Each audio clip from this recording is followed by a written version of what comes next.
Summer வந்தாச்சு. What's your plan for this holiday? எங்க கிட்ட விட்டுருங்க, நாங்க பாத்துக்கிறோம். VGT Holidays. GT Holidays, South India's #1 travel brand. அடகில் இருக்கும் தங்க நகைகளை மீட்டு 10 நிமிடங்களில் பிரைம் கோல்ட் ஹப் மூலம் அதிக விலைக்கு விற்க 7997990028 தொடர்பு கொள்ளவும்.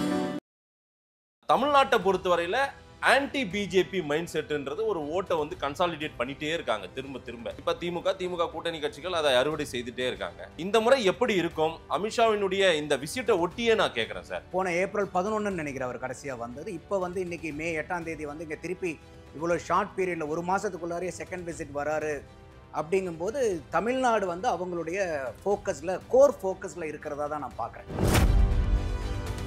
ஒவ்வொரு தடவையும் ஒவ்வொரு யுக்தியை கையாளணும். இன்னைக்கு தெரிஞ்சோ தெரியாமலோ திமுக என்ன பண்ணிட்டாங்கன்னாக்கா, பாரதிய ஜனதா எதிர்ப்பு போய் நம்ம பேசும்போது நம்ம நிறைய அறுவடை பண்ண முடியும்னு சொல்லி 19லயும் பார்த்தாங்க, 21லயும் பார்த்தாங்க, 24லயும் பார்த்தாங்க. ஆனா இதனுடைய வடிவம் வந்து எப்படி மாறி இருக்குன்னா, இன்னைக்கு பாரதிய ஜனதா வளர்ந்துருக்கு இவங்களுடைய எதிர்ப்பு. அண்ணாமலை எடுத்த ரூட் வந்து இல்ல, நம்ம வந்து தனிப்பட்ட முறையா கட்சியை வளர்த்திட்டு வரணும், அப்ப வந்து நமக்கு ஸ்லோ அண்ட் ஸ்டெடியா போகணும், கட்சியை வளர்த்தணுங்கிறது அவருடைய ஃபோக்கஸ். அதை வந்து அவங்க அலோவ் பண்ணாங்க 2024ல. இன்னைக்கு 26ல விட்டு பிடிக்கிற நிலைமையில வந்து பாரதிய ஜனதா இல்ல. 2021ல வெறும் 2.62%. அன்னைக்கு பாரதிய ஜனதா உட்கார்ந்து பேசுறதுக்கும் இன்னைக்கு இதே 11.33% ஒரு தனிப்பட்ட கட்சியா உட்கார்ந்து பார்கெனிங் டேபிள்ல பேசுறதுக்கு வித்தியாசம் இருக்கா இல்லையா? சரி, அப்ப அந்த லெவலுக்கு வந்து அண்ணாமலை வந்து அந்த கட்சிக்கு உதவி இருக்காரு அப்படிங்கறத நம்ம பார்க்கணும். என்டிஏவை வந்து ரொம்ப ஸ்ட்ரென்தன் பண்ணிட்டு இருக்காங்க. அவங்களுடைய வாக்கு சதவீதம் 21 அடிப்படையில் நீங்க வச்சு பாத்தீங்கன்னா கூட, அதாவது அமித்ஷாவுடைய கால்குலேஷன் பயணம் இதெல்லாம் கூட இதையெல்லாம் அவங்க கணக்கிட்டு தான் வராங்கன்றீங்க. அவங்க ஒரு மூச்சு விட்டாங்கன்னா கூட அதுல அரசியல் இருக்கும். ஓகே, வெறும் காத்து தான், நம்மள மாதிரி ஆக்சிஜன் மட்டும் அவங்க சுவாசிக்கிறாங்கன்னு நினைக்காதீங்க. அவங்க சுவாசிக்கிறதே அரசியல் தான். பிஜேபியை காட்டியே ஓட்டு வாங்குறாங்களே திமுக. 26ல அப்படியே தான் அவங்க அந்த பார்முலாவை வச்சிருக்காங்க சார். பலிக்காது அது. அவங்களுக்கு தேவையான ரிசல்ட்டை கொடுக்காது. அதனாலதான் நான் சொல்றேன், இந்த நம்பர் பாத்தீங்கன்னாக்கா அவங்க திமுக வந்து பாரதிய ஜனதா எதிர்ப்ப பேச பாரதிய ஜனதா ஒரு பக்கம் வளர்ந்துகிட்டு இருக்குது. அதன் தமிழர்களுக்கு வணக்கம். பல்வேறு துறைகளில் ஆக சிறந்த ஆளுமைகளை சந்தித்து நாம் நேர்காணல் எடுத்து வருகிறோம். அந்த வகையில் மீண்டும் நம்மோடு இணைந்திருக்கிறார் அரசியல் விமர்சகர் திரு நந்தகுமார் அவர்கள். அவரிடம் கேட்பதற்கு நிறைய இருக்குன்னு வாருங்களோடமே கேட்போம். வணக்கம் நந்தகுமார் சார். வணக்கம் மதேஷ், எப்படி இருக்கீங்க? அட்டகாசமா இருக்கேன், நீங்க எப்படி இருக்கீங்க? நலமா இருக்கும் சார். நடப்பு அரசியல் குறித்து நிறைய விஷயங்கள் பேச வேண்டியது இருக்கிறது. 2026 சட்டமன்ற தேர்தலுக்கு பெரும்பாலும் எல்லாருமே தயாரானது மாதிரி தான் நமக்கு தெரியுது. பிஜேபி அவங்க எடுக்கக்கூடிய முடிவுகள் தான் என்னவா இருக்க போகிறது, அவங்க என்ன பண்ண போறாங்க தமிழ்நாட்டை, அவங்க ரேடார்ல தமிழ்நாடு வந்துருச்சு போலதான் தெரியுது. அமித்ஷா வேற இப்ப 2வது மதுரை வராரு. இன்னைக்கு நம்ம பேசிட்டு இருக்கிற நேரம் அந்த பேட்டி ஒளிபரப்பாகும்போது மதுரை வந்திருப்பாரு. அவரு 2வது முறையா மதுரை வராரு. முன்னாடி கூட்டணிக்காகவே அங்க வந்திருந்தாரு. அவர் நினைச்சதை நடத்திட்டாரா அப்படின்னா எல்லாம் நடத்திட்டு தான் போனதா அவங்க சொல்றாங்க.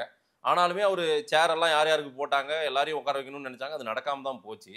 இப்போ மதுரைக்கு வர்றதும் ஒரு தேர்தல் விசிட்டா தான் பார்க்கப்படுது. அவரு கோயிலுக்கு வராரு, வழிபாடுக்கு வராரு எல்லாமே. பட் அதுல ஒரு கூட்டமும் நடக்குது. தமிழ்நாட்டை பொறுத்தவரையில ஆன்டி பிஜேபி மைண்ட் செட்ன்றது ஒரு ஓட்டை வந்து கன்சாலிடேட் பண்ணிட்டே இருக்காங்க திரும்ப. குறிப்பா திமுக கூட்டணி கட்சிகள் அதை அறுவடை செய்துட்டே இருக்காங்க. இந்த முறை எப்படி இருக்கும்? அமித்ஷாவினுடைய இந்த விசிட்டை ஒட்டியே நான் கேட்கிறேன் சார். ஏதேனும் ஒரு மாறுதல் கொண்டு வர முடியுமா? அதிமுக பிஜேபிக்கு அந்த என்டிஏ அலைன்ஸுக்கு அது இன்னும் ஒரு இதாகல, உருவம் பெறல. அவங்க அந்த வாக்குகளை அறுவடை செய்ய முடியுமா? வாய்ப்பு இருக்கா? நீங்க சொல்ற மாதிரி இன்னைக்கு அமித்ஷா அவர்கள் வந்து தமிழ்நாட்டை வந்து இந்த அளவுக்கு ஃபோக்கஸ் பண்றாங்கன்னா சாதாரண விஷயமா யாருமே எடுத்துக்க முடியாது. ஏன்னா போன தடவை நான் வந்து பல நேர்காணல்களை சொல்லியிருந்தது என்னன்னா, ஒரு 2 நாள் இங்கே இருந்து ஏடிஎம்கேவினுடைய அலையன்ஸை ஃபைனலைஸ் பண்ணிட்டு தான் போகிறார். ஸோ அப்படி இருக்கும்போது ஒரு ஹோம் மினிஸ்டராகவும் இருக்கார். அதோட இன்னைக்கு உங்களுக்கு நல்லாவே தெரியும், ஒரு அமித்ஷா மாதிரி ஒரு பர்சனாலிட்டி வந்து தினந்தோறும் எலெக்ஷனை பற்றி சிந்திச்சுட்டு இருக்கக்கூடிய ஆள், சுவாசிச்சுட்டு இருக்கக்கூடிய ஆள். அப்படிப்பட்ட ஆள் வந்து இங்கே 2 நாள் இருந்துட்டு போகிறாருன்னா அது சாதாரணமாக அந்த நிகழ்வுகளை வந்து நம்ம எடுத்துக்க முடியாது. அதே மாதிரி போன ஏப்ரல் 11 நினைக்கிறேன் அவர் கடைசியா வந்தது. இப்போ வந்து இன்னைக்கு மே 8ஆம் தேதி வந்து இங்க திருப்பி இவ்வளோ ஷார்ட் பீரியட்ல ஒரு மாசத்துக்குள்ளாரே செகண்ட் விசிட் வராரு. அப்படிங்கும்போது தமிழ்நாடு வந்து அவங்களுடைய கோர் ஃபோக்கஸ்ல இருக்கிறதா தான் நான் பார்க்குறேன். ஓகே, ஏன்னா அவங்களுக்கு வந்து இன்னைக்கு வரைக்கும் ஒரு சேலஞ்சா இருக்கிறது வந்து தமிழ்நாடு. கேரளாவும் சேலஞ்சு தான். ஆனால் இப்போ கேரளாவில் வந்து ஒரு எம்பி எடுத்து ஒரு மினிஸ்டர் கூட அங்கே கொண்டு வந்துட்டாங்க. அதே மாதிரி இன்னைக்கு தெலுங்கானாவும் ப்ராப்ளமாக இருந்துச்சு, அங்கேயும் சீட் கொண்டு வந்துட்டாங்க. ஆந்திராவும் ப்ராப்ளம் இருந்துச்சு. அங்கே சந்திரபாபு நாயுடு கூட அலையன்ஸ் வச்சு அங்கேயும் வந்து ஒரு பெரிய லெவல் வந்துட்டாங்க. கர்நாடகா ஆல்ரெடி அவங்க ஆண்ட மாநிலமும் கூட. ஸோ இன்னைக்கு வரைக்கும் அவங்களுக்கு சவுத்தில் வந்து ஒரு பெரிய ஒரு என்ன சொல்கிறது, ஒரு புரியாத புதிராக அவங்களுக்கே இருக்கிறது வந்து தமிழ்நாடு. ஓகே. அப்போ அவங்களுடைய போன தடவை அவங்க 2 கேம்பெயின் எடுத்திருந்தாங்க 2024 கோ வெஸ்ட் அண்ட் சவுத். இதுதான் அவங்களுடைய கேம்பெயினாக இருந்துச்சு. ஒன்று வந்து கல்கட்டா பிரேக் பண்ணுறது, 2வது வந்து சவுத் இந்தியாவை பிரேக் பண்ணுறது. இந்த சவுத் இந்தியா பிரேக்கில் வந்து பார்த்திங்கன்னா கேரளாவை ஓரளவுக்கு இன்ட்ரோட் பண்ணிட்டாங்க, தெலுங்கானாவும் ஆந்திராவையும் கொஞ்சம் பண்ணிட்டாங்க. ஆனால் தமிழ்நாடு வந்து அவங்களுக்கு சுத்தமாகவே வாஷ் அவுட், அவங்களுடைய அலையன்ஸ்க்கும் கிடைக்கல. ஆனால் அந்த 12% எடுத்தது எல்லாம் கொஞ்சம் அதுவும் நமக்கு கண்காணிக்க வேண்டியது, கவனிக்க வேண்டியது. இப்போ நீங்கள் கேட்டீங்க இங்கே வந்து ஆன்டி பிஜேபி வேவ் இருக்கே அப்படின்னு சொல்லிட்டு. எப்பயுமே ஒன்று என்னன்னு கேட்டிங்கனாக்கா, இல்லாத ஒருத்தரை பற்றி நீங்கள் பேச அதிகமாக உங்களை பற்றி பேச என்ன ஆகுனாக்கா, அது நல்லதோ கெட்டதோ, ஒருத்தரை பற்றி நீங்கள் பேசிக்கிட்டே இருந்தீங்கன்னா என்ன ஆகுனாக்கா அவங்க வளர ஆரம்பிச்சிருவாங்க. ஓகே. அதுவும் அரசியலில் குறிப்பாக நீங்கள் பார்த்தீங்கன்னாக்கா, நீங்கள் நல்லதோ கெட்டதோ ஒருத்தரை பற்றி பேச வச்சுக்கிட்டே இருக்கணும். அப்போ அந்த வகையில் பார்க்கும்போது நீங்கள் 2019 இதே பாரதிய ஜனதா வந்து அன்னைக்கு வந்து 3.62% தான் வாக்கு வாங்கியிருந்தாங்க. 2021 பார்த்தீங்கன்னா அது 1% குறைஞ்சு 2.62 வாங்கியிருந்தாங்க. ஆனால் 2024 தனி கட்சியாகவே 11.33% வாங்கி தமிழ்நாட்டினுடைய 3வது பெரிய கட்சியாக மாறி இருக்காங்க. அந்த கூட்டணி உங்களுக்கு வந்து 18%, சற்றேறக்குறைய 89 லட்சம் வாக்கு வாங்கி இன்னைக்கு வந்து 3வது பெரிய கூட்டணியாக மாறினாங்க. ஓகே. அப்போ என்னதான் வந்து இங்க வந்து பாரதிய ஜனதாவை எதிர்ப்பு அலை வந்து 19 21 இருந்தாலும் 24 அது பெரிய அலையா தெரியல. இல்ல அதுவுமே அலையன்ஸ்ல எடுத்தது தானே சார் அவங்க? அந்த அலையன்ஸ் வந்து அதிமுக இல்லாம எடுத்தது. அது நமக்கு ரொம்ப கூர்ந்து கவனிக்க வேண்டியது. ஓகே. அப்போ அவங்க அந்த என்டிஏ அலையன்ஸை லீடு பண்ணது யாரு? அந்த என்டிஏக்கு கேப்டன்ஷிப் வந்து பிஜேபி. ஆமா. அப்ப தமிழ்நாட்டில் வந்து இன்னைக்கு பாரதிய ஜனதாவுடைய எதிர்ப்பு அலை இருக்குதுன்னா, இன்னைக்கு பாரதிய ஜனதாக்கு கிடைச்ச அவங்க கூட்டணிக்கு கிடைச்ச அத்தனை வாக்குமே பாசிட்டிவ் ஓட்டை தான் நம்ம பார்க்க முடியும். அந்த 11 to 18% சொல்றது அது பாசிட்டிவ் ஓட்டு. எங்களுக்கு பாரதிய ஜனதாவும் அதன் கூட்டணி கட்சியும் வேணும்னு வாக்களிச்சவங்க. ஓகே. ஏன்னா நம்ம பார்த்தது வந்து இங்க வந்து எதிர்ப்பு வந்து பாரதிய ஜனதாக்கு அதிகமா இருக்கு, அதுல மாற்று கருத்து இல்லை. அப்படி பாரதிய ஜனதா எதிர்ப்பு இருக்கும் போதே கட்சிக்கு 11.33 கூட்டணிக்கு 18 வரும்போது இந்த எதிர்ப்பையும் மீறி எங்களுக்கு பாரதிய ஜனதா வேணும்னு வாக்களிச்சவங்க தான் அங்க. அப்ப இந்த இடத்துல அவங்களுக்கு 19 21 வேலை செஞ்ச மாதிரி பாரதிய ஜனதா எதிர்ப்பு அங்க வேலை செய்யல 24. ஏன்னா உங்களுக்கு வந்து ஒவ்வொரு தடவையும் ஒவ்வொரு யுக்தியை கையாளணும். இன்னைக்கு தெரிஞ்சோ தெரியாமலோ திமுக என்ன பண்ணிட்டாங்கன்னாக்கா, பாரதிய ஜனதா எதிர்ப்பு போய் நம்ம பேசும்போது நம்ம நிறைய அறுவடை பண்ண முடியும்னு சொல்லி 19 பார்த்தாங்க, 21 பார்த்தாங்க, 24 பார்த்தாங்க. ஆனா இதனுடைய வடிவம் வந்து எப்படி மாறி இருக்குன்னா, இன்னைக்கு பாரதிய ஜனதா வளர்ந்துருக்கு இவங்களுடைய எதிர்ப்புல. இல்ல அந்த கிராப் மேல வந்திருக்கு பிஜேபிக்குன்னு நீங்க சொல்றீங்க. எல்லாருடைய பார்வையும் அப்படி இருக்கிறதா கூட வச்சுக்கலாம். நான் என்ன கேட்கிறேன், அது நாடாளுமன்ற தேர்தல். காங்கிரஸா பிஜேபியானும் போது அந்த ஓட்டை போட்டிருக்காங்க. அந்த 18%, 11.33, பிஜேபி 18, எல்லாமே ஓகே. அதே சட்டமன்ற தேர்தலாக இருந்தால் அப்படி போடுவாங்களா? அப்படி வராதுன்ற ஒரு காரணத்துக்காக தானே ஏடிஎம்கே வேணும் அப்படின்னு, இல்லை பிஜேபிக்கு ஏடிஎம்கே வேணும், ஏடிஎம்கேக்கு பிஜேபிக்கு வேணும்னு இப்படி வந்திருக்காங்க. கரெக்ட். இது நியாயமான கொஸ்டின். இது என்ன காரணம்னு கேட்டிங்கன்னா, உங்களுக்கு பாராளுமன்ற வாக்களிக்கிற முறை வேற, சட்டமன்றத்துக்கு அளிக்கக்கூடிய முறை வேற. அதனால தான் அவங்க 2024 அதிமுக இல்லாமல் தேர்தலை செஞ்சித்தாலும் 26 அதை சந்திக்கிறதுக்கு அவங்க தயாரா இல்லை. ஏன்னா அதாவது அப்போ அது அவங்களுக்கான பாசிட்டிவ் ஓட்டுன்னு நம்ம அதை எடுத்துக்க முடியுமா? அப்படி எடுத்துக்க முடியும். ஆனா அவங்களுடைய நோக்கம் என்னன்னா, இல்ல பாசிட்டிவ் ஓட்டுனா நம்ம இன்க்ரீஸ் பண்ணணும்னு அப்படியே நிக்கணும் இல்ல? இல்ல அதுதான் அங்க வந்து என்னன்னா, அவங்களுக்கு வந்து இப்போ ஒவ்வொரு கட்சிக்கும் ஒவ்வொரு விளையாட்டு இருக்கும். உங்களுடைய யுக்தி வேற, என்னுடைய யுக்தி வேற, உங்களுடைய இலக்கு வேற, என்னுடைய இலக்கு வேற. இன்னைக்கு சில கட்சிகள் வந்து வாக்கு சதவீதம் அதிகமாயிட்டா இருந்தா போதும், இல்ல சீட்டு படிப்படியா கொஞ்சம் கொஞ்சமா ஏறினா போதும்னு இருக்கலாம். ஆனா இன்னைக்கு வந்து பாரதிய ஜனதா வந்து அந்த மாதிரி அடிக்கிற ஆள் இல்லை. இப்போ உதாரணத்துக்கு வந்து பாத்தீங்கன்னாக்கா, ஒரு சாதாரண ஒரு மிடில் ஆர்டர் பேட்ஸ்மேன் வந்து பாத்தீங்கன்னா ஒரு 30 ரன் 40 ரன் அடிச்சா பெரிய விஷயம். ஆனா இதே வந்து நம்ம சச்சின் டெண்டுல்கர்கிட்டயோ விராட் கோலி கிட்டயோ இல்ல வந்து ரோஹித் சர்மா கிட்டயோ அவங்க கிட்ட நம்ம எதிர்பார்க்கறது ஒரு செஞ்சுரி எதிர்பார்ப்போம். அந்த மாதிரி பாரதிய ஜனதாங்கிறது வந்து பாத்தீங்கன்னா அவங்க வெற்றியை நோக்கி விளையாடக்கூடிய கட்சி. அவங்க சாதாரணமா இங்க வந்து ஒரு 11.3% இருந்தோம், இது வந்து ஒரு 15 அடுத்த எலெக்ஷன்ல போனா பரவாயில்லன்னு நினைக்கக்கூடிய ஆட்கள் இல்லை. சரி, எவ்வளவு சீக்கிரமா எவ்வளவு துரிதமா ஒரு மாநிலத்துக்குள்ளார தங்களுடைய ஆட்சி அமைக்கணுங்கிற திட்டங்கள் தான் அவங்க இருக்கணும். அப்போ ஒவ்வொரு எலெக்ஷனையுமே ஒவ்வொரு கட்சியும் அணுகிற முறையும் விளையாடக்கூடிய யுக்திகளும் வேற வேற. நம்ம அந்த ஆங்கிள் தான் பார்க்கணும். இது என்ன மாதிரி விளையாட்டு சார் அவங்க விளையாடுறது? ஏன்னா கிராஜுவலா வளரணும், மெல்ல மெல்ல நாம வந்து அந்த இடத்தை எட்டி பிடிக்கணும்ன்றது ஒரு விளையாட்டு. ஆனா இவங்க வேற மாதிரி எப்படியாவது ஒண்ணு அதிகாரத்தை பிடிச்சிடணும் அப்படின்னு நினைக்கிறாங்க. அதுதான் இன்னைக்கு தமிழ்நாட்டில் இருக்கிறது மட்டும் இல்லை, இன்னைக்கு ஒட்டுமொத்த இந்தியாவிலையும் அதே தான், ஒட்டுமொத்த உலகத்திலையும் அதே தான். இன்னைக்கு அரசியல் தேர்தல் அரசியல் உள்ளார வந்துட்டதுக்கு அப்புறம் எந்த ஒரு கட்சிக்கும் அந்த பதவியை அடையணுங்கிறதா அவங்களுடைய ஒரே குறிக்கோளா இருக்கணும். அது சில பேருக்கு அந்த அவங்க போற ரோடு வந்து வித்தியாசமான ரோட்ல பயணிப்பாங்க. ஆனா இலக்கு ஒண்ணுதான் எல்லா கட்சிக்கும், ஆட்சியில அமையறதுங்கிறது தான். அப்போ இவங்க வந்து இன்னைக்கு இருக்கக்கூடிய காலகட்டத்தில் பாரதிய ஜனதா வந்து 11, 14, 15, 16 போயிட்டே இருந்தாங்கன்னா எந்த ஜென்மத்தில் அவங்க தமிழ்நாட்டில் ஆட்சியை பிடிக்கிறது? சரி, அது வந்து அவங்க அந்த மாதிரி விளையாட்டுகள் அந்த கட்சி தயாரா இருக்காது. அதனால என்ன பண்றாங்க, அவங்களுக்கு நல்லாவே தெரியுது. இன்னைக்கு திமுக அவங்களுடைய இன்னொரு என்ன குறிக்கோள்னா தமிழ்நாட்டில் திமுகவை ஆட்சியை விட்டு தூக்கணும். இது எல்லாருக்குமே உண்டானது தானே, அது எதிர்கட்சிகளுக்கு எல்லாத்துக்குமே உண்டானது. அப்ப இந்த இடத்துல பாரதிய ஜனதா என்ன பண்றாங்கன்னா, அவங்க பல தேர்தலை சந்திச்சவங்க, பல மாநிலத்துல பல வகையான ஆட்டங்களை பார்த்த ஆட்கள். சரி, நம்ம மாநில கட்சிகள் வந்து ஒரே மாநிலத்துல மட்டும் நம்மளுடைய, ஏன்னா ஒவ்வொரு ஸ்டேட்டுக்கும் ஒவ்வொரு டைனமிக்ஸ் இருக்கும். அவங்க இருக்கக்கூடிய 28 மாநிலங்கள்லயும் 8 யூனியன் பிரதேசத்திலயும் அவங்க தேர்தல் விளையாட்டை விளையாடுற ஆளுங்க. அப்படி இருக்கும்போது அவங்களுக்கு பல படிப்பினைகள் இருக்கும். நம்மளுக்கு நம்ம கட்சி மாநில கட்சிகளுக்கு ஒரு மாநிலத்தினுடைய படிப்பினைகள் தான், அவங்களுக்கு அத்தனை மாநிலத்தினுடைய படிப்பினைகள் இருக்கும். அந்த மாதிரி இருக்கும்போது அவங்க யதார்த்தமாவே அவங்க என்ன புரிஞ்சுக்கிறாங்கன்னா, 26 சட்டமன்ற தேர்தல் வந்து நம்ம இன்னைக்கு கட்சியை வளர்ந்துகிட்டே இருக்கோம், அதனால நம்ம போய் திருப்பி நின்று கட்சியை வளர்த்தலாம் அப்படின்னு நினைச்சாங்கன்னா அவங்க பாதாளத்துக்கு போயிடுவாங்க. ஓகே, இதுதான் அண்ணாமலையினுடைய ஸ்டாண்டா இருந்துச்சு. அண்ணாமலை எடுத்த ரூட் வந்து இல்ல, நம்ம வந்து தனிப்பட்ட முறையா கட்சியை வளர்த்திட்டு வரணும், அப்ப வந்து நமக்கு ஸ்லோ அண்ட் ஸ்டெடியா போகணும், கட்சியை வளர்த்தணுங்கிறது அவருடைய ஃபோக்கஸ். அதை வந்து அவங்க அலோவ் பண்ணாங்க 2024ல. இன்னைக்கு 26ல விட்டு பிடிக்கிற நிலைமையில வந்து பாரதிய ஜனதா இல்ல. இல்ல, இதை அந்த கேடர் சேர்த்துக்கிட்டு தானே இருந்தாங்க. அண்ணாமலை அந்த மாதிரி ஒரு ஃபார்முலாவில் கொண்டு வந்து அதுதாங்க வளர்ச்சி, அதுதாங்க எங்களுக்கு கரெக்ட்னு அந்த தொண்டர்கள் சொன்னாங்களா இல்லையா? கண்டிப்பா. அது வந்து இன்னைக்கு அண்ணாமலை மட்டும் அதை செய்ய முடியாது. நீங்க ஒரு தேசிய கட்சியில அமித்ஷாவுடைய மோடியினுடைய ஒரு சப்போர்ட் ஆதரவு இல்லாம அண்ணாமலையினால அதை செஞ்சிருக்க முடியும் நீங்க நினைக்கிறீங்களா? ஓகே, இல்ல அந்த ஃப்ரீ ஹேண்ட் கொடுத்தாங்க. அப்ப ஃப்ரீ ஹேண்ட் கொடுத்து அப்ப இப்ப வந்து அவங்க பாக்குறது என்னன்னாக்கா, மேலிடத்துல இருந்து அவங்க பாக்குறது இன்னைக்கு கூட்டணி இல்லாம திமுகவை வீழ்த்த முடியாது. ஓகே, தனியா நின்னோம்னா நம்ம 11% 15% கூட வரலாம். ஆனா இது மறுபடியும் திமுகவை கொண்டு வந்து உட்கார வச்சிரும். அப்ப அவங்க யுக்தி எப்படி பண்ணுவாங்கன்னா, ஒண்ணு நம்ம ஜெயிக்கிறது மட்டும் இல்ல, நம்ம வளர்றது மட்டும் இல்ல, நம்மளுடைய எதிராளி தோக்கணும். ஓகே, இப்ப என்ன ஆகுதுன்னா, நாங்க வளர்றோம் ஆனா எதிராளி வந்து அப்படியே ஜெயிச்சுக்கிட்டே இருந்தாருன்னா அது வந்து அந்த யுக்திக்குள்ளார அவங்க போறதுக்கு தயாரா இல்ல.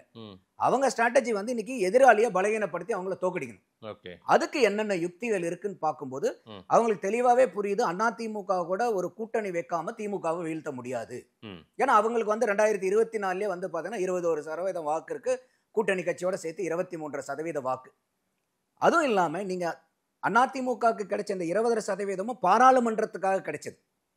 எடப்பாடிக்கு கூட தெரியாது, ஒரு 2 MP இது அதிமுகவுக்கு கிடைச்சிருந்தா அவங்களுக்கு யாரு வந்து பிரதம வேட்பாளர்னு கைகாமிப்பாங்கிறது எடப்பாடிக்கே தெரியாது. சரி, அப்படி இருக்கும்போது அவங்களுக்கு 20% வாக்கு வந்து அவங்க தனிப்பட்ட கட்சியா கிடைக்குது, கூட்டணிக்கு 23 கிடைக்குது. அப்படி இருக்கும்போது சட்டமன்ற தேர்தல்னு வரும்போது இன்னைக்கு எடப்பாடியார் தான் இந்த என்டிஏகே கூட்டணி தலைவர். அப்போ இதே நீங்க 19ல பாத்தீங்கன்னு வச்சுக்கோங்களேன், வெறும் 83.4 லட்சம் வாக்கு தான் வாங்குறாங்க. இன்னைக்கு 2024ல வாங்கின வாக்கை விட 19ல கம்மியா வாங்குறாங்க அதிமுக. ஆனா இதே வந்து 2021ல 1,54 லட்சம் வாக்கு வாங்குறாங்க அதிமுக சட்டமன்றம். 83.4 லட்சம் பாராளுமன்றத்துல இருந்து 1,54 லட்சத்துக்கு அதிமுக ஏறுது. சரி, அப்ப எவ்வளவு ஜம்ப் பாருங்க. 2019 21 19க்கும் 21க்கும் அந்த ஜம்ப் குறைஞ்சு போச்சு இல்ல, 24ல குறைஞ்சது. அந்த குறைஞ்ச வாக்கு கூட 19னுடைய வாக்கை விட இப்ப ஜாஸ்தி. 2019 84 லட்சம் வாக்கு விட 83.4 லட்சம் வாக்கு 19ல. சரி, இப்ப 24ல 89.4 லட்சம் வாக்கு வாங்குறாங்க. அது ஒருவேளை அலைன்ஸ் இருந்திருந்தா வேற மாதிரி வந்திருக்கும், சீட்டே கன்வெர்ட் ஆயிருக்கும். ஓகே, சீட்டே வந்து சற்றேறக்குறைய 12 to 13 சீட்டு வந்து அதிமுகவும் பாரதிய ஜனதாவும் கம்பைண்டா இருந்திருந்தாங்கன்னா இந்த அளவுக்கு திமுக ஸ்வீப் ஆக முடியாது. சற்றேறக்குறைய 13 சீட்டு வரைக்கும் அவங்களுக்கு கிடைச்சிருக்கும். பார்லிமெண்ட்டுக்கு ஒரு 13 பேர் 2024ல பிஜேபி அதிமுக இருந்திருந்தா கட்டாயமா கிடைச்சிருக்கும் அவங்களுக்கு. அந்த வாய்ப்பு இது வந்து இப்ப இது யாரு மிஸ்டேக்னு அவங்க எதுவுமே பார்க்க மாட்டாங்க. என்ன காரணம்னா, இப்ப அண்ணாமலை வந்து இல்ல தனிப்பட்ட கட்சியா வளரலான்னு ஒரு முடிவு எடுக்கிறாருன்னு வச்சுக்கோங்க, சரி, அதை ஆமோதிச்சது யாரு? அமித்ஷாவும் மோடியும் அப்ப வந்து அவங்க 2 பேரும் வந்து அண்ணாமலை இந்த மாதிரி செஞ்சுட்டாருன்னு குற்றம் சொல்ல முடியாது. என்னைக்குமே வந்து நீங்க ஒரு முடிவு எடுக்கிறதுக்கு முன்னாடி எவ்வளவு வேணா ஆலோசிக்கலாம். கொலாட்ரல் தான் இது. இல்ல இப்போ ஒரு முடிவு எடுக்கிறோம்னு வச்சுக்கோங்களேன், ஒரு டெசிஷனுக்கு முன்னாடி எல்லாருமே வந்து அவங்களுடைய பெர்ஸ்பெக்டிவ் சொல்லலாம், ஆர்குமெண்ட் பண்ணலாம், நெகோஷியேட் பண்ணலாம், கன்வின்ஸ் பண்ண ட்ரை பண்ணலாம். ஒரு தடவை முடிவு எடுத்துட்டாங்கன்னா then it is a collective decision. எல்லாரும் சேர்ந்து எடுத்த முடிவு தான் அது. இன்னைக்கு அண்ணாமலை மட்டும் அதை குற்றம் சொல்லக்கூடாது. சரி, இதே வந்து அண்ணாமலை தனியா நின்று சீட்டு ஜெயிச்சிருந்தா, அப்போ என்னைக்குமே ஒரு டெசிஷன் எடுக்கிறதுக்கு முன்னாடி இது வீட்லயும் நம்ம பண்றதுதான். வீட்லயும் நம்ம ஒரு சினிமாவுக்கு போலாம்னாக்கா நம்ம ஆளுக்கு ஒவ்வொரு ஐடியா இருக்கும், எல்லாருமே கடைசியில ஒண்ணு முடிவு பண்ணுவோம். போயிட்டு வந்ததுக்கு அப்புறம் வந்து நீ சொல்லி தான் போன, நான் சொல்லி தான் போனேன்னு திட்டக்கூடாது. எல்லாரும் முடிவு பண்ணி தான் அங்க போறோம். அந்த மாதிரி இன்னைக்கு அண்ணாமலை எடுத்த ஸ்டாண்ட் வந்து அவங்களுக்கு பலன் அளிச்சிருக்கா? இருக்கு.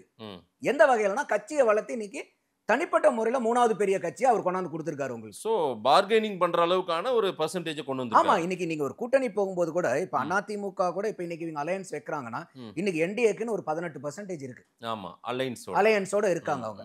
அப்ப இன்னைக்கு அதிமுக கூட போகும்போது அவங்களுக்கு பார்கெனிங் பவர் நல்லா யோசிச்சு பாருங்களேன். 2021 வெறும் 2.62%. ஆமா, அன்னைக்கு பாரதிய ஜனதா உட்கார்ந்து பேசுறதுக்கும் இன்னைக்கு இதே 11.33% ஒரு தனிப்பட்ட கட்சியா உட்கார்ந்து பார்கெனிங் டேபிள்ல பேசுறதுக்கு வித்தியாசம் இருக்கா இல்லையா? சரி. அப்ப அந்த லெவலுக்கு வந்து அண்ணாமலை வந்து அந்த கட்சிக்கு உதவி இருக்காரு அப்படிங்கறத நம்ம பார்க்கணும். இல்ல, அந்த என்டிஏ அலைன்ஸ்ன்ற உருவம், என்டிஏ அலைன்ஸ்ன்ற ஒரு நேம், இது பார்லிமெண்ட் தேர்தலுக்கெல்லாம் செட் ஆகும். என்டிஏ அலைன்ஸ், அப்புறம் இவங்க ஐக்கிய முற்போக்கு கூட்டணி, அவங்க காங்கிரஸ், திமுக சொல்லிக்கிறத மற்ற கட்சிகள். சட்டமன்ற தேர்தலுக்கு அது எடுபடுமா? என்டிஏ அலைன்ஸ் வாக்களியுங்கள், எடப்பாடி முதல்வர். தனிப்பட்ட முறையில் அதிமுக இல்லாம நின்னாங்கன்னா பிரயோஜனம் இருக்காது. ஓகே. ஏன்னா அங்க வந்து யார் லீடர்ஷிப்னு பார்ப்பாங்க. ஸோ அப்போ வந்து இங்க வந்து இன்னைக்கு வந்து எடப்பாடி அவங்க உள்ளார வரும்போது இன்னைக்கு அதிமுக தான் அங்க என்டிஏ. அதை தான் அமித்ஷா போன தடவை சொல்லிட்டு போனார் தெளிவா. எடப்பாடியார் தான் இதுக்கு தலைவர். அப்போ அவருடைய தலைமைக்கு கீழே இந்த கூட்டணி. அப்ப அதிமுக தான் இந்த கூட்டணியை வந்து தலைமை வகிக்குதுங்க போது இன்னைக்கு வந்து அந்த கூட்டணி வந்து ஒரு பெரிய பலம் பொருந்தியதா இருக்கும். ஏன்னா அவங்களுக்கு யார் சீஃப் மினிஸ்டர்ங்கிறது தெரியும். இன்னைக்கு எடப்பாடியார் தான் அவங்க சீஃப் மினிஸ்டர் கேண்டிடேட்டா அவங்க ப்ரப்போஸ் பண்றாங்க. அப்படி இருக்கும்போது வந்து பாத்தீங்கன்னா இந்த கூட்டணி வந்து ரொம்ப பலம் பொருந்திய கூட்டணியா மாறும் இது. அதுதான் வந்து நம்ம இங்க பார்க்கக்கூடியது. அதை வந்து 2 கட்சியுமே புரிஞ்சிருக்காங்க. அதிமுகவும் அதை புரிஞ்சிருக்கு. தனியா நம்ம போய் 2026 ஃபைட் பண்ணோம்னா நமக்கு வேலையாகாதுன்னு அவங்களும் புரிஞ்சிருக்காங்க. என்டிஏவும் பாரதிய ஜனதாக்கு தலைமையில் இருந்த கூட்டணி கட்சிகளும் புரிஞ்சிருக்காங்க. நம்ம இதே மாதிரி 24 சந்திச்ச மாதிரியே 26னா திருப்பி டிஎம்கே தான். இல்ல, அப்படி புரிஞ்சுக்கிற மாதிரி தெரியல. இன்னும் உருவம் வரலன்னு திருமாவளவன் போன்றவர்களே சொல்றாங்க. எங்க பக்கம் உருவம் வந்துருச்சுங்க. திருமாவளவன் எங்க இருக்காரு? அவரு திமுக அலைன்ஸ்ல. அவர் அப்படிதானே பேசி ஆகணும். இல்ல, நம்மளே பார்க்கும்போது தெரியுது இன்னும் தேமுதிக பாமக என்ன ரோல், என்ன இவங்க 2 பேர். இப்ப நீங்க அதுதான் மெயின். அவங்க தான் ஏஎம்எம்கே வந்து முதல்ல இல்ல, 2024 தான் அவங்க அலையன்ஸ்குள்ளார வராங்க. இப்ப பல இடத்துல அவர் பேசிட்டு இருக்காங்க. அவங்க யதார்த்தமாவே அவங்க வந்து என்டிஏ கூட்டணியில தான் இருக்குன்றாங்க. அதே மாதிரி இன்னைக்கு ஒரு பாட்டாளி மக்கள் கட்சி எடுத்துக்கங்க. ஆமா, இன்னைக்கு இன்ஃபைட் ஓடிட்டு இருக்கு. அது சொல்லப்படுறது என்ன, இல்ல டேடுக்கு வந்து பாத்தீங்கன்னா ஏடிஎம்கே போகணும்னு ஆசை, சன்னுக்கு வந்து பிஜேபிக்கு போகணும்னு ஆசை. இப்ப 2 பேருமே 2 ரூட் எடுத்தாலும் டெஸ்டினேஷன் ஒண்ணா இல்லையா? ரைட். எந்த ரூட் எடுத்தீங்களாலும் அங்கதான் வந்து நிக்கும். பிஜேபியை விரும்பாதது போலதான் ஐயா மருத்துவர் இப்ப சென்னைக்கு வந்திருக்காரு. அவர் பேட்டியை பார்க்கும்போது அவர் வந்து நான் பிஜேபியோட போறேன்னு அந்த மாதிரி நினைக்க கூட இல்லையா, ஏன் சொல்றீங்க அப்படின்றாரு. அதுதான் இப்போ வந்து என்னன்னா, ஓகே, இப்ப பிஜேபி இல்லைன்னா உங்களுக்கு வேற என்ன ஆப்ஷன்ங்கிறது நம்ம யோசிக்கணும். ஓகே. சோ அந்த ஆப்ஷன் என்னங்க? இப்ப திமுக போக முடியுமா? அவங்க முடியாது. வேற யார் பக்கம் போக முடியும்? சீமான் பக்கம் போக முடியுமா? இல்ல. விஜய் ஒருத்தர் தான் இருக்காரு. விஜய் பக்கம் இவங்க போவாங்களா? விஜய் தலைமையெல்லாம் ஏத்துக்கிட்டு போக மாட்டாங்க. அப்போ இவருக்கு வேற என்ன சாய்ஸ் இருக்கு? ஏடிஎம்கே பிஜேபியில தான் போய். அது இல்லாம இப்ப வந்து சமீபமா நேத்து வந்து முந்தானேத்து வந்து குருமூர்த்தி போய் பாக்குறாரு. ஆமா. குருமூர்த்திக்கும் அமித்ஷாவுக்கும் உண்டான ரிலேஷன்ஷிப் உலகத்துக்கே தெரியும். ஆமா. போன தடவை அமித்ஷா வந்த போது கூட அவர் வீட்டுக்கு போயிட்டு தான் போறாங்க. அப்போ ஒரு அமித்ஷாவுடைய இல்ல ஒரு பாரதிய ஜனதா எல்லாம் சொல்லாம தான் குருமூர்த்தி போய் டாக்டர் ராமதாஸை பார்த்திருப்பாரு நீங்க நினைக்கிறீங்களா? சோ பாமக பஞ்சாயத்துக்குள்ள பிஜேபி இருக்கு. அப்ப கட்டாயமா இருப்பாங்க. ஏன்னா அங்க வந்து அன்புமணி இருக்காருல்ல. அன்புமணி ஏகோபித்த குரல். அது ராமதாஸே சொல்றாருல, ஆளுக்கு ஒரு பக்கம் என் காலை பிடிச்சிக்கிட்டு பாரதிய ஜனதா கூட்டணிக்கு போகணும்னு சொன்னாங்கன்னு ராமதாஸ் தான் பேட்டி கொடுக்குறாரு. சரி. அப்போ இன்னைக்கு 2 ஃபேக்ஷனா பிரிஞ்சிருக்குன்னு வச்சுக்கிட்டீங்கன்னா கூட அவர் ரொம்ப கடினமான வார்த்தைகள் எல்லாம் பயன்படுத்தி இருக்காரு ராமதாஸ் அவர்கள். ஆனா அன்புமணி வந்து ரொம்ப ஸ்ட்ராட்டஜிக்கலா மூவ் பண்றாரு. அப்பாவை யாரும் கிரிட்டிசைஸ் பண்ணிடக்கூடாது. அதே சமயம் என்ன சொல்றாரு, தெளிவா கட்சி என் பக்கம் தான் இருக்கு. ஆனா ராமதாஸ் அவர்களை விமர்சிக்கல. அவர் ரொம்ப ஸ்ட்ராட்டஜிக்கலா எடுக்கிறாரு. ஏன்னா இன்னைக்கு மக்களுடைய வாக்கு சதவீதம் பார்க்கும்போது ராமதாஸ் அவர்கள் பக்கம் நிற்பாங்க நிறைய. அவங்களை எங்கேயாவது கட்சியில் இருக்கிற யாராவது அவரை வந்து விமர்சனம் பண்ணிட்டாங்கன்னா அது அன்புமணி கூடாரத்துக்கு வந்து சேதாரத்தை உண்டு பண்ணிடும். அதை அவங்க ரொம்ப தெளிவா புரிஞ்சுதான் எந்த இடத்துலயாவது அன்புமணி கூடாரத்துல டாக்டர் ராமதாஸை பத்தி ஏதாவது ஒரு சின்ன விமர்சனம் வந்திருக்கா இது வரைக்கும்? புதிய உறுப்பினர் அட்டையில கூட ஐயா போட்டோவை தான் நல்லா மத்தியஸ்தமா அப்ப பண்ணி அவங்க ஸ்ட்ராட்டஜிக்கலா மூவ் பண்றாங்க. சரி. அப்ப இன்னைக்கு வந்து கட்சி யார் கையில இருக்கு இப்போ? சட்டப்பூர்வமா சின்னவர்கிட்ட தான் இருக்கு. அவரு தான் தலைவர், பொதுக்குழு மூலியமா தேர்ந்தெடுத்தவங்க. இன்னைக்கு எந்த ஒரு நிர்வாகியை போடுறதுக்கும் எடுக்கிறதுக்கும் அத்தனை அதிகாரமும் அன்புமணி கிட்ட தான் இருக்கு. ராம்தாஸ் அவர்கள்ட்ட இல்ல அந்த பவர். அவர் ஃபவுண்டர், அதோட முடிஞ்சது. அவர் வந்து இன்னைக்கு கட்சியில இருக்கக்கூடிய, அதனாலதான் இவர் வந்து திலகபாமாவை தூக்குறாங்க, அவர் திலகபாமா கண்டினியூ ஆவாங்கன்றார். அப்ப இந்த பவர் இல்லைன்னா அவர் அன்புமணி இப்படி பேச முடியாது. என்ன பிரச்சனை அங்க நடந்தாலும் கடைசியா அது பிஜேபி ஏடிஎம்கே அலைன்ஸ் தான். ஆமா, நீங்க அதிமுக ரூட்டை எடுத்தீங்கனாலும் அது என்டிஏக்குள்ளார தான் அலையன்ஸ்குள்ளார வந்து முடியும். சரி. பாரதிய ஜனதா மூலியமா போனீங்கனாலும் அது என்டிஏ அலையன்ஸ்குள்ளார தான் வந்து முடியும். இந்த பக்கம் தேமுதிக வருத்தத்தில் இருக்காங்களே, ராஜ்யசபா கொடுக்கலன்ற அவங்க வந்து லெட்டர்லயே வெளிப்படுத்திட்டாங்க, 26ல கொடுத்துறோம்ன்றாங்க. நாங்களும் ஜனவரிக்கு பிறகு பார்க்கலாங்கன்றாங்க அவங்களும். அதுக்கேற்ற மாதிரி இல்லை, இது வந்து ஒரு மெச்சூரிட்டி இல்லாத சில பேச்சுக்கள். இதெல்லாம் என்ன காரணம்னு கேட்டிங்கன்னா, என்றைக்குமே பாலிடிக்ஸை பொறுத்த வரைக்கும் உங்களுக்கு டிபெண்டபிள் பார்ட்னராக நீங்கள் இருக்கணும். ஓகே. நீங்கள் டிபெண்டபிள் பார்ட்னராக இல்லைன்னாவே உங்கள் மேலே பெட் கட்டுறதுக்கு மற்றவங்க தயங்க ஆரம்பிச்சிருவாங்க. இப்போ அவங்களே இப்போ என்ன சொல்றாங்க, பிரேமலதா அவர்களே இல்லை வந்து எங்களுக்கு வந்து ஒரு தொகுதி சொல்லியிருந்தாங்க, ஆனால் தேதி போட்டு கொடுங்கன்னான்னு சொன்னோம், ஆனால் அது வந்து முறை இல்லாமல் அது எப்போ தேதியெல்லாம் யாரும் போட மாட்டோம், கொடுக்குற நிலைமையில கொடுப்பாங்கன்னு தான் சொல்லியிருக்காங்க. அப்போ உதாரணத்துக்கு வந்து அடுத்த பாராளுமன்றத்துக்கு வரும்போது வேகன்சி ஆகும்போது நாங்கள் சீட்டு தரங்குறோம், அதுவும் அவங்க அஃபிஷியல் லெட்டர் அஃபிஷியலாகவே கொடுக்குறாங்க. அப்போ என்ன அர்த்தம், உங்களுக்கு சட்டமன்ற தேர்தலுக்கு முன்னாடியே உங்களுக்கு ஒரு எம்பி கிடைக்க போகுது. ஓகே. அந்த அடுத்த எம்பி சட்டமன்றத்துக்கு தேர்தலுக்கு முன்னாடியே வந்துரும். சோ அப்படி இருக்கும்போது எங்களுக்கு உடனே வேணும்னு கேட்கறது வந்து நியாயம் இல்லை. ஓகே. அப்படி இருந்தாலும் இன்னைக்கு பாட்டாளி மக்கள் கட்சி மேலேயும் ஒரு தேமுதிக மேலேயும் இருக்கக்கூடிய பொதுமக்களுடைய பார்வை என்னன்னா, இவங்க ரெண்டு பக்கமும் குதிரை ஓட்டுவாங்கப்பா, டக்குன்னு ஒரு முடிவு எடுக்க மாட்டாங்க, ஒரே நேரத்தில் அங்கேயும் நெகோசியேட் பண்ணுவாங்க, இங்கேயும் நெகோசியேட் பண்ணிட்டு இருப்பாங்க, கடைசீட்ல வந்து எங்க எப்படி முடியுதோ அதுக்கு தகுந்த மாதிரி போயிடுவாங்க. அப்படிங்கும் போது ஒரு பொதுமக்களுக்கு இந்த பார்வை இருக்கும்போது அந்த கட்சியில எந்த கூட்டணி கிட்ட பேசுறீங்களோ அவங்களுக்கு தெரியாம இருக்குமா? அப்ப நீங்க ரெண்டு பக்கமுமே வந்து நீங்க நெகோசியேட் பண்ணிட்டு இருந்தீங்கன்னா எந்த நம்பிக்கையின் அடிப்படையில் வந்து எடப்பாடி அவர்கள் வந்து சரி ஒரு எம்பி சீட்டை கொடுக்கலான்னு கொடுப்பாரு? இல்ல, இந்த பெரிய நம்பிக்கை இதை லெட்டர் பேட்ல கொடுத்ததே பெரிய விஷயம், அதையே நீங்க அக்செப்ட் பண்ணிருக்கணும்ன்றீங்க. இல்ல, நான் சொல்றது வந்து பிரேமலதா அவர்கள் பொறுமையா போகணுங்கிற. அதுதான், அதை அக்செப்ட் பண்ணிருக்கணும். அவங்க 2026ல குடுக்கறோம்னு இப்ப சொல்லிட்டாங்க. இப்ப தேதியே சொல்லிட்டாங்க 2026ல தரோன்ட்டு. அப்ப அதுக்கு மேல வந்து இவங்க என்னன்னா, அவங்களும் தேர்தலுக்காக தான் சொல்றாங்க, நாங்களும் தேர்தல் சமயத்துல முடிவு எடுக்கும் போது இது வந்து சீசா போட்டி மாதிரி. உனக்கு நேரம் வரும்போது நீ போடு, எனக்கு நான் வரும்போது எனக்கு போடுங்கும் போது அப்ப ரெண்டு பேருக்குள்ள ஒரு ரிஃப்ட் இருக்கிற மாதிரி இருக்கு. எப்படி சார் ஜெல் ஆகும்? அப்படி எல்லாரும் ஒண்ணா ஒரே என்டிஏ அலையன்ஸ்குள்ள வராங்கன்னே வச்சுக்கோங்க, இப்படி எல்லாம் முரண்பாடுகளின் மொத்த உருவமா இருக்காங்களே, அதுதான் இந்த தலைவர்கள் யோசிக்க வேண்டியது. ஓகே.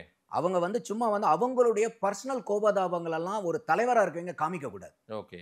இப்போ உதாரணத்துக்கு குடும்ப தலைவனா நீங்க ஒரு அப்பாவா இருக்குன்னு வச்சுக்கோங்களேன், உங்களுக்கு பிடிச்சது பிடிக்காத மட்டுமா வீட்டுல பேசிட்டு இருப்பீங்க? அப்படி இல்லைங்க, மற்ற குடும்ப நலனுக்காக தான் நீங்க யோசிப்பீங்க.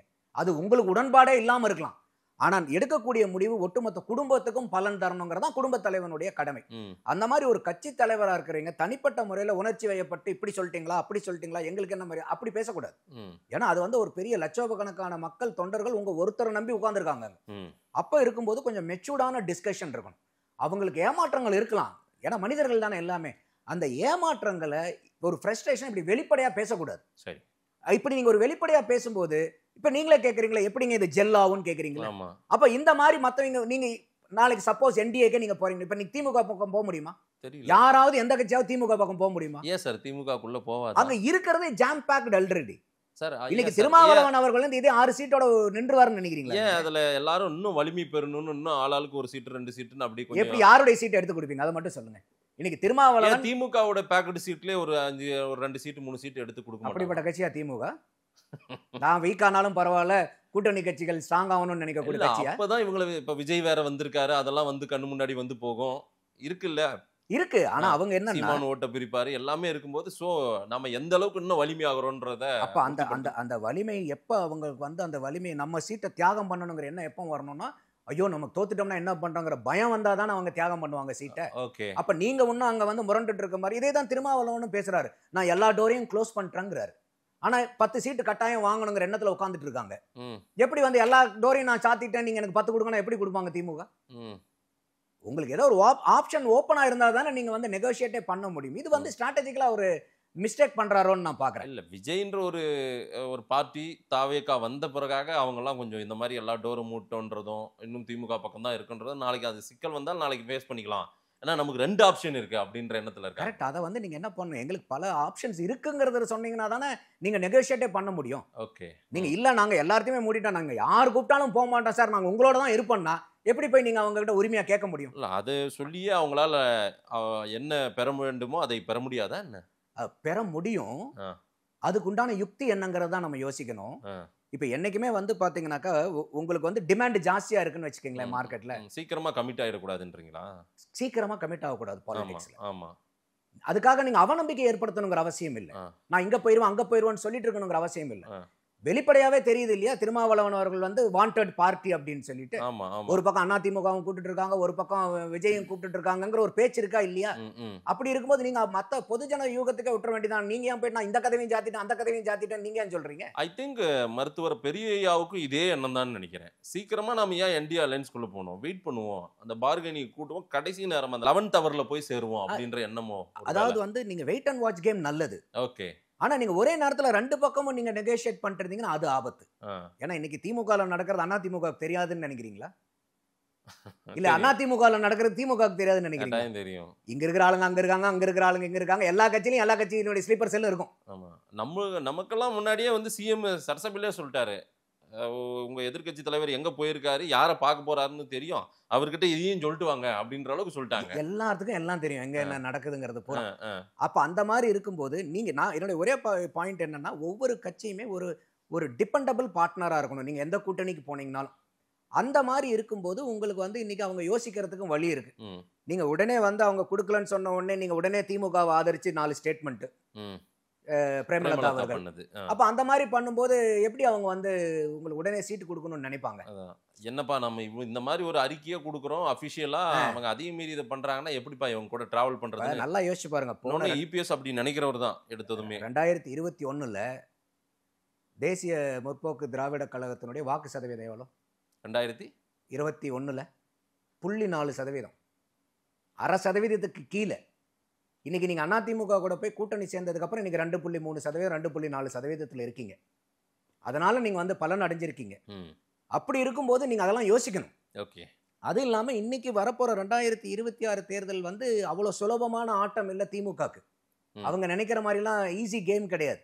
இன்னைக்கு வந்து அதனால தான் சொல்றேன், இந்த என்டிஏவை வந்து ரொம்ப ஸ்ட்ரென்தன் பண்ணிட்டு இருக்காங்க. அவங்களுடைய வாக்கு சதவீதம் 21 அடிப்படையில் நீங்க வச்சு பாத்தீங்கன்னா கூட, அதாவது அமித்ஷாவுடைய கால்குலேஷன் பயணம் இதெல்லாம் கூட இதையெல்லாம் அவங்க கணக்கிட்டு தான் வராங்கன்றீங்க. அவங்க ஒரு மூச்சு விட்டாங்கன்னா கூட அதுல அரசியல் இருக்கும். ஓகே. வெறும் காத்து தான், நம்மள மாதிரி ஆக்சிஜன் மட்டும் அவங்க சுவாசிக்கிறாங்கன்னு நினைக்காதீங்க. அவங்க சுவாசிக்கிறதே அரசியல் தான். யாரு? அமித்ஷா, மோடி மாதிரி ஆட்கள், இந்த மாதிரி ஒரு கலைஞர் இருந்தவராகட்டும், இன்னைக்கு வந்து இந்த மாதிரி கட்சிகள்லாம் ஒரு பெரிய நீண்ட நெடிய காலத்துக்கு நடத்தணும். நீங்க சுவாசிக்கிறதே அரசியல் சுவாசிக்கணும். ரைட். நம்ம சுவாசிக்கிறது வந்து ஆக்சிஜன், அவங்க சுவாசிக்கிறது அரசியல். ஸ்ட்ரென்தன் பண்றாங்கன்றீங்க என்டிஏ அலைன்ஸை. அதுக்கான வேலைகளை தான் இவங்க நடத்திட்டு இருக்காங்க இப்போ, வந்து போறது பயணம் எல்லாம்ன்றீங்க. நான் என்ன கேட்குறேன், அந்த வேவ் பிஜேபி ஆன்டி வேவ்ன்றது அந்த அலை இன்றைக்கும் இருக்கிறதா தான் பெரிய அளவுக்கு பார்க்கப்படுகிறது. திமுக எதிர்ப்பு ஆன்டி இன்கமென்சி அரசாங்கம், அந்த வேவும் இந்த வேவையும் பார்க்கும்போது இந்த வேவ் எப்பவும் இருந்துட்டே இருக்கிற ஒன்றுன்னு சொல்லி ஓட்டு வாங்கிட்டு இருக்காங்க. அதை விட இது வந்து ரொம்ப மோசமான வேவா? அதாவது ஆன்டி இன்கமென்சின்ற ஒரு அலை வந்து திமுக மீதான எதிர்ப்புன்றது வந்து அந்த வெறுப்புன்றது இதை விட அது பெருசா இருக்கா என்ன தமிழ்நாட்டில் இப்போ? அதாவது இன்னைக்கு அதனால தான் நான் சொன்னேன், இன்னைக்கு ஆன்டி பிஜேபியினுடைய வேவு முதல்ல இருந்ததை விட இன்னைக்கு வந்து ரொம்ப அதிகமாக இருக்குங்கிறது உண்மைன்னு நம்ம எப்போ புரிஞ்சுக்க முடியும்? அவங்களுக்கு உண்டான வாக்கு குறைஞ்சிக்கிட்டு இருந்தால் தான் நம்ம அதை புரிஞ்சுக்க முடியும். சரி. இன்னைக்கு 2024 நம்ம பார்க்குறோம், அதனுடைய வாக்கு ஏறி இருக்கு பல மடங்கு. அதாவது ஆன்டி பிஜேபி வேவ்ன்றது தமிழ்நாட்டில் அப்போ குறைஞ்சிருக்குன்றீங்க? குறைஞ்சிட்டு இருக்கு. அதனால தான் அந்த வாக்கு சதவீதம் ஏறுது. 2.62 இருந்து 11.33 போறாங்க. அடுத்தது நீங்க வந்து இன்னைக்கு ஆன்டி இன்கம்பன்சி வாஷ் அவுட் தான் பிஜேபிக்கு சீட் அடிப்படையில் பார்த்தா. ஆனா வாக்கு அடிப்படையில் நீங்க எடுத்து பார்த்தீங்கன்னா அவங்க க்ரோ ஆயிருக்காங்க. ஓகே. பர்சன்டேஜ். ஓகே. திமுக வந்து பாக்குறதுக்கு 39 ஜெயிச்சிட்டோன்றாங்க. ஆமா ஆமா. ஆனா அவங்க வந்து போன தடவை 22 சீட்டு நின்னு 1,27 லட்சம் வாக்கு வாங்குறாங்க. 2019 22 சீட்டு நின்னு அவங்க கூட்டணியில் நின்று மதிமுகவையும் நான் வெளியே எடுத்துறேன், ரவிக்குமாரையும் வெளியே எடுத்துறேன். ஏன்னா அவங்க எல்லாம் வந்து மற்ற கட்சிகள். அப்ப ஒன்லி டிஎம்கே கேண்டிடேட்னு பார்க்கும்போது 22 சீட் நிக்கிறாங்க, 1,27 லட்சம் வாக்கு வாங்குறாங்க. இந்த 2024 23 சீட்டு நிக்கிறாங்க டிஎம்கே மட்டும், ஒரு சீட் கூடுதலா நிக்கிறாங்க. வெறும் 1,17,00,000 வாக்கு தான் வாங்குறாங்க. ஓ, அதை விட இது ஒரு சீட் அதிகமா நின்னு 10 லட்சம் வாக்கு கம்மியா வாங்குறாங்க. 19ல இருந்து 24க்கு. ஆனா சீட்டு 39க்கு 39. சரி. இந்த 23 தொகுதியில வெறும் 2 தொகுதியில தான் திமுக 19 விட 24ல கூடுதலான வாக்கு வாங்குறது 2 தொகுதி தான். 2 தொகுதி. தங்கத்தமிழ் செல்வனும் வேலூர் கதிரானந்த் இந்த 2 பேர் தான் கூடுதலான வாக்கு. கூட்டணி எடுத்துக்கங்க, 39 சீட்ல வெறும் 5 தொகுதியில தான் கூட்டணியா கூடுதலான வாக்கு. மீதி 34 தொகுதியில போன தடவை 19ல வாங்கினதை விட 24ல வாக்கு கம்மி. இந்த திமுக 2 பேர் சொன்னேன். அடுத்தது வந்து பாத்தீங்கன்னா சசிகாந்த் செந்தில் காங்கிரஸ், நவாஸ் கனி, திருமாவளவன் அவர்கள் எல்லாமே அவங்க இந்த 5 பேரு தான் இந்த 39 பேர்ல கூடுதலான வாக்கு வாங்கினது. இது ஒரு புள்ளி விவரம். அடுத்தது இன்னொரு என்ன டீடைல்னா, அவங்க வந்து சட்டமன்ற தேர்தலில் எடுத்துக்கிட்டீங்கன்னா 21ல 133 சீட்டு ஜெயிக்கிறாங்க திமுக. முந்தின சட்டமன்றத்தை விட ஒரு 44 சீட்டு கூடுதலா வாங்குறாங்க. 43 சீட்டு அந்த கூட்டணி வெறும் 1,98,000 வாக்கு வித்தியாசத்துல தான் 43 தொகுதியை ஜெயிக்குது. சரி.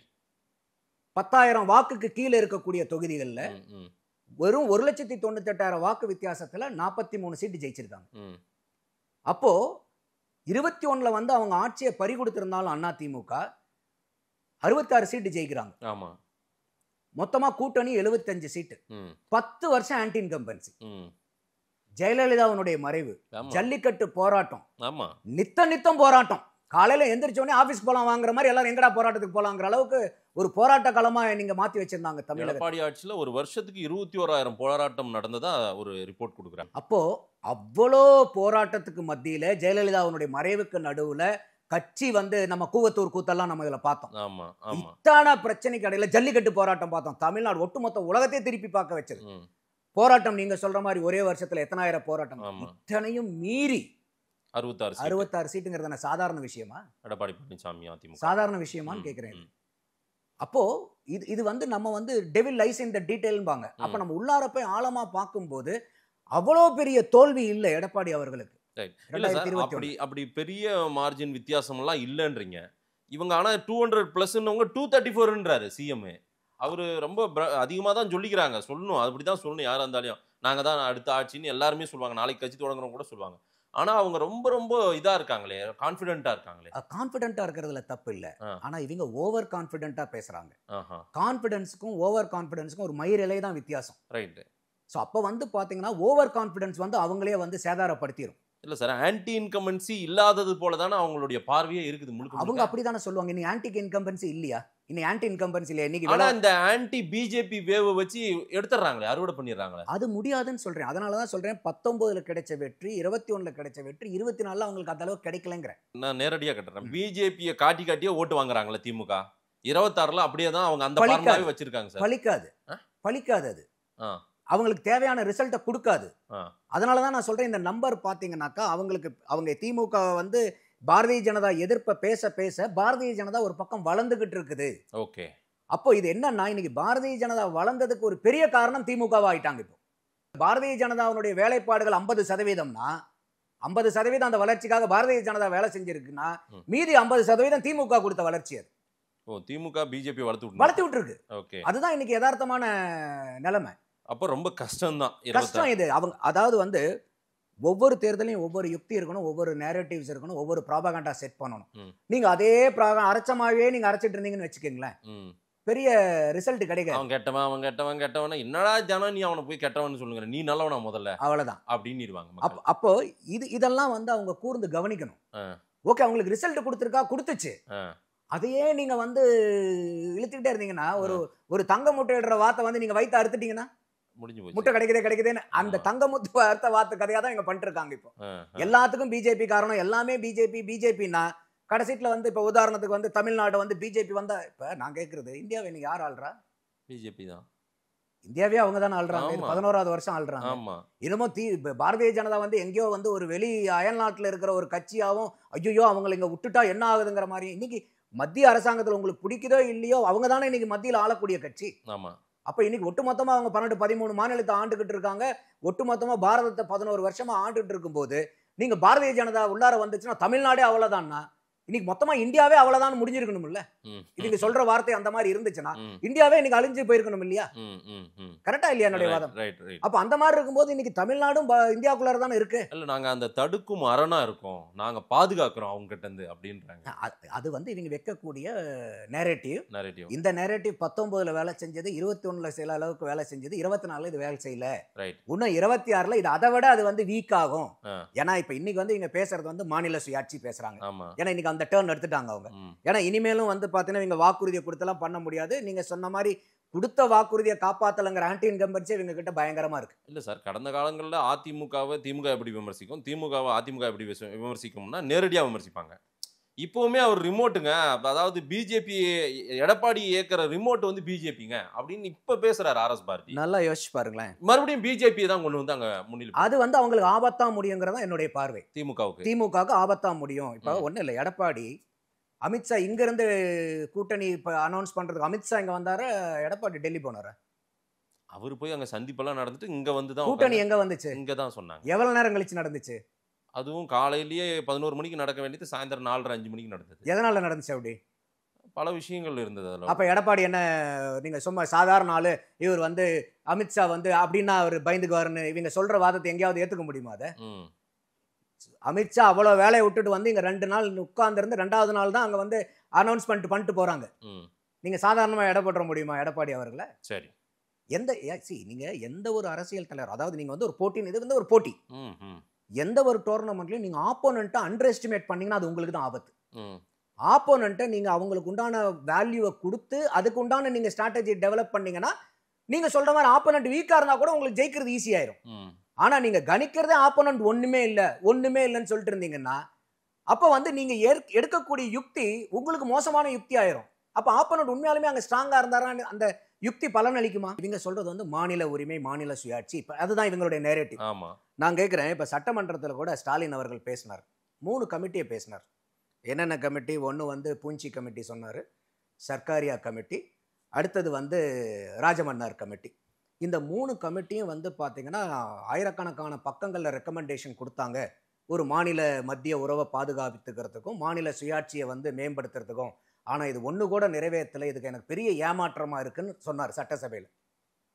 இந்த அனௌன்ஸ்மெண்ட்லாம் என்னைக்கு வந்துச்சு? முந்தானேத்து காலையில் வந்துச்சா? இல்லை. எப்போ வந்துச்சு? இதெல்லாம் நீண்ட காலமாக இருக்குல்ல. இந்த 3 கமிட்டி ரிப்போர்ட்டுமே இவங்க வந்து காங்கிரஸ்ல 10 வருஷம் தொடர்ந்து உட்காந்துருந்தாங்க பார்த்தீங்களா? 2004லேருந்து 14 வரைக்கும். அதுக்கு முன்னாடி ஒரு 5 வருஷம் பாரதிய ஜனதா கூட உட்காந்துருந்தாங்களா? அதுக்கு முன்னாடியே வந்த ரிப்போர்ட். அதுல பூஞ்சி கமிஷன் மட்டும் 2004ல வந்தது. அதுக்கப்புறம் கூட இவங்க வந்து 10 வருஷம் உட்காந்துருந்தாங்க. அப்ப இந்த மத்திய மாநில அரசை பேணி காக்குறதுல திமுக இல்லையா? சரி, 7 அமைச்சர்கள் வச்சிருந்தாங்க மதே. சார், இந்தியாவிலேயே தமிழ்நாட்டில் இருக்கிற ஒரு மாநில கட்சி அதிக முறை டெல்லியோட கூட்டணி அதிகமா வச்சிருந்த ஒரு கட்சினா திமுக தான். திமுக தான் மத்திரி. அப்போ இந்த திமுக ஆட்சியில் இருந்த போது உங்க மாநில சுயாட்சியை பேசுறதுக்கு ஏன் உங்களுக்கு வாய் வரல? இன்னைக்கு உங்க ஐயோ ஏமாந்துட்டோன்றீங்களே, ஏமாத்தினது யாருங்கிறது இங்க கேள்வி வருதுல்ல. அப்ப நீங்க மந்திரி சபையில, சாதாரண மந்திரி சபையில இருந்தாங்க, கலைஞர் போய் 7 நாள் 5 நாள் உட்கார்ந்து இருந்தாங்க. தன்னுடைய பையனுக்கு தன்னுடைய பேரனுக்கு எல்லாம் பவர்ஃபுல் மினிஸ்ட்ரி வாங்கணுங்கிறதுக்கு. ஞாபகம் இருக்கா உங்களுக்கு? அப்படி இருக்கும்போது நீங்க அங்க போய் உட்காருங்க. அப்ப கூட இலங்கை பிரச்சனை ஏகப்பட்டது வந்துச்சு அந்த காலகட்டத்தில். அதுக்கு கூட இம்பார்ட்டன்ஸ் கொடுக்கல, அமைச்சரவைக்கு இம்பார்ட்டன்ஸ் கொடுத்து போய் அங்க 5-7 நாள் உட்கார்ந்து இருந்தாங்க. அப்படி மந்திரி சபை வாங்கும் போது அப்பயே வந்து மன்மோகன் சிங் சொல்றாரு, என்ன சொல்றாரு? கலைஞர் அவர்களுடைய அறிவுறுத்தலின் பேர்ல, ஆலோசனையின் பேர்ல தான் நாங்க மத்தியில் ஆட்சியே பண்றோம் சொன்னாரா இல்லையா?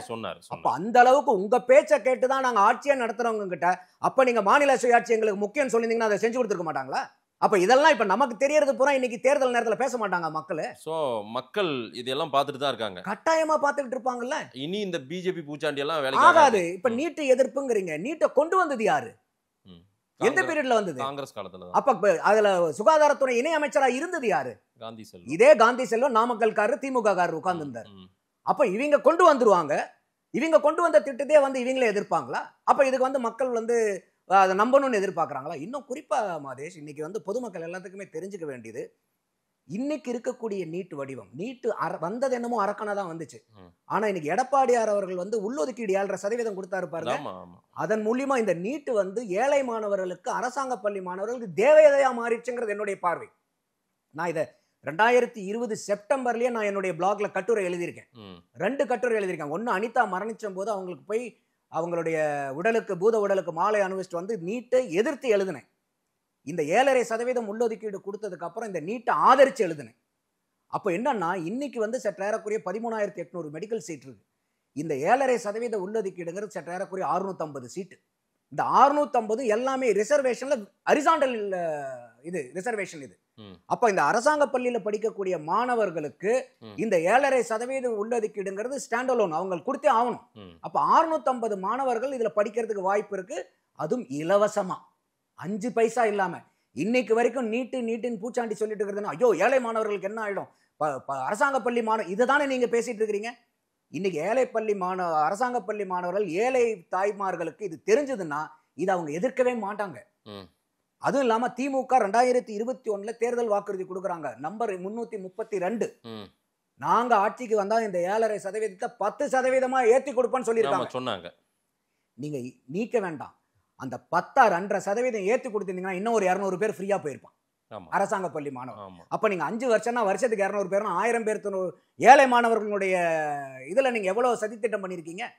அடுத்தது நீங்க உங்களுக்கு ஞாபகம் இருக்கா இல்லையான்னு தெரியல, இதே ஆற்காடு வீராசாமி வந்து தனியார் தொலைக்காட்சிக்கு பேட்டி கொடுக்குறாரு.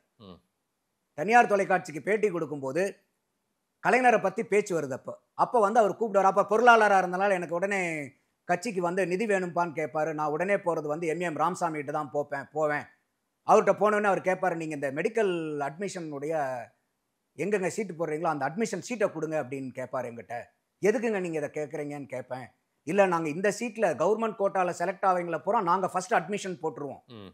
எப்படி இருந்தாலும் நீங்கள் லிஸ்ட்டை ரிலீஸ் பண்ணும்போது அவங்களுக்குலாம் அரசாங்க மருத்துவமனை கல்லூரிகளில் கிடைக்கும். அப்போ இவங்கெல்லாம் போயிடுவாங்க, இந்த சீட்டை நாங்கள் வியாபாரம் பண்ணிப்போம்.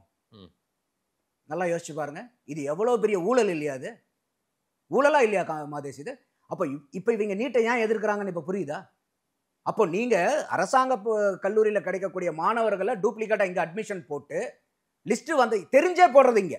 அப்புறம் அவங்க வந்ததுக்கு அப்புறம் நீங்க தனியார் கிடைக்குது, அரசாங்கத்தில் கிடைக்குது, எங்க போவான் ஒரு மாணவன்? அரசாங்கத்துக்கு தானே போவான். அப்ப உடனே இந்த சீட்டு பூரா காலி ஆயிடும்ல, இவங்க அதை வியாபாரம் பண்ணிடுறாங்க. அதனால இந்த மாதிரி கொடுக்கறனால அவங்க இவங்க போய் கேட்கும் போது பூரா நிதி கொடுப்பாங்க. அப்ப இது எவ்வளவு பெரிய பிரச்சனை இல்லையா? இது எல்லாம் சொல்லி வாக்குகளா மக்கள் கிட்ட அதை புரிய வைத்து அறுவடை செய்ய முடியுமா அதிமுக பிஜேபி அலைன்ஸால? செய்யணும். இப்ப இதுதான் வந்து இப்ப இன்னைக்கு அமித்ஷா வர்றது கூட அவங்க என்ன சொல்ல வராங்கன்னா, அடுத்த தேர்தல்ல என்ன வந்து பிரச்சார யுக்தியா இருக்கணும், ஓகே, எந்த மாதிரி இடத்துல வந்து நீங்க எப்படி நடவடிக்கைகள், என்னென்ன மாதிரி நடவடிக்கையை நீங்க தொகுதி வாரியா எப்படி கொண்டு போகணும், கூட்டணி கட்சிகளோட எப்படி இணைஞ்சு செயல்படணும், இன்னும் கூட்டணியை வலுப்படுத்துறது எப்படி. அது இல்லாம அந்த அதிமுகவினுடைய கூட்டணி அனௌன்ஸ் பண்ணும்போதே சொன்னாரு, இந்த ஊழல்கள் லிஸ்ட் போட்டார். டாஸ்மாக்னு சொல்லிட்டு 39,000, இன்னைக்கு வரைக்கும் இடி கொடுத்திருக்கிறது 1000 தான், 1000 கோடி தான். அவர் 39,000 கோடி சொல்லியிருக்காரு. அப்ப இன்னைக்கு வந்து அது ஒரு பெரிய பூதாகரமா இருக்கு.